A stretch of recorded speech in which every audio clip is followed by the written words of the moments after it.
Churchix is an application for Windows. This application will help you keep track of who of your members have attended which events. When you start up Churchix for the first time, it will ask you either to open an existing Churchix database or you can create a new one. In this case, let's create a new one and call it My Church. It will ask you to create a first event type. You can create lots of events and you can categorize them into event types such as Sunday service or Christmas service. This can be anything that makes sense to you. We will leave it at Sunday service. When you click create this file, you will then provide a file name, and this could then be My Church. Now you've created your church file. You haven't got any members yet and you haven't got any services. To add a single member, you would need a recent photograph of this member, preferably as close to a passport photo as possible. To add a single member, you press the Enroll a New Member button, and here you can go in and create. You can go in here, and for instance, if we want to enroll Al Pacino, we then select Al Pacino, and Al Pacino has now been included in your database, and you can see here that it's auto-detected the name from the file name. It has also auto-detected that he's a male. The rest of the information, including date of birth, addresses, join date, you will need to fill in yourself. As we start to add more events, you will see that Al Pacino will either be absent or present at these events. You can also enroll multiple members at the same time. As you can see here, we've got lots of members, and it's easy to highlight all of them and start enrolling from scratch.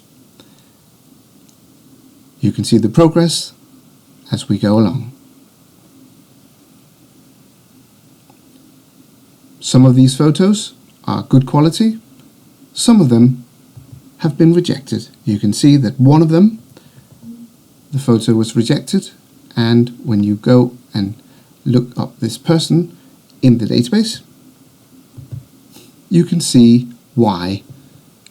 The program is saying that it's bad sharpness, and you can see that this is not really a good passport photo. Next, you can start adding events. So we can add a Sunday service event, and when you press the Add Event button, you can set the date of the event, and you can set the event type. Here you can create new events or you can modify existing events. If we want to add a photo, we then go here and we add a new photo. This could be one or many photos, and these are photos taken at the event. These are just example photos, but if we say that all of these people were photographed at the event, confirm, and the system will then go through and one by one analyze the photo and find out whether this person has attended the event. As you can see here, the attendances are recorded here. Al Pacino attended, and you can then see the score. Either the score is green, red or amber, and that depends on your own setting.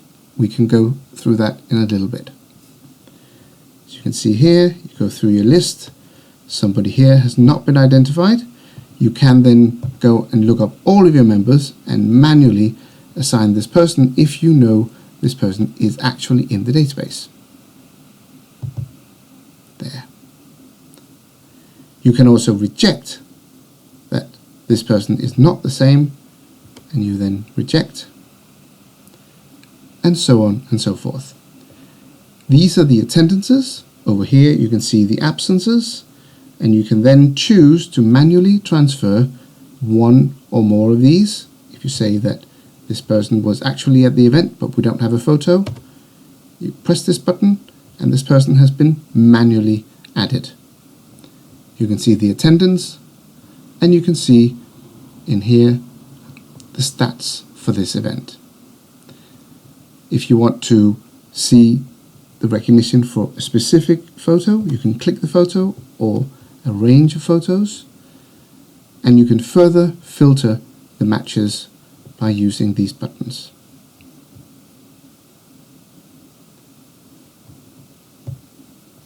Now that you've added an event and you've added members, you can now go to the reports and see which of the people either attended or were absent from events for a certain span of dates.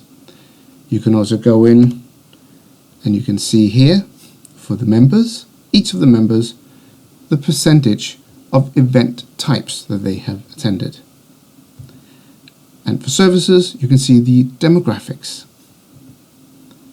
All of this information will be further enhanced as you put more relevant information into the profile of each of your members. If you go back to the members and you open up one of them, you can then see which event they have been either absent or attended. Lastly, we've got a settings. Up here we can change the name, we can add more event types, and we can start working with quality. So the minimum face quality for enrolling faces we've set to 50. You can vary it. If you go lower, you might enroll more faces into your system, but the matching will be of lower quality. If you go higher, you will enroll less people, but the matching will be of better result. This is very dependent on the quality of your photos. The same thing you can set for the matching, and you can then set 3 thresholds for the match score. Here you can see that the minimum match score possible is 12. When we go above 20, it will turn amber, and when we go above 30, it will turn green.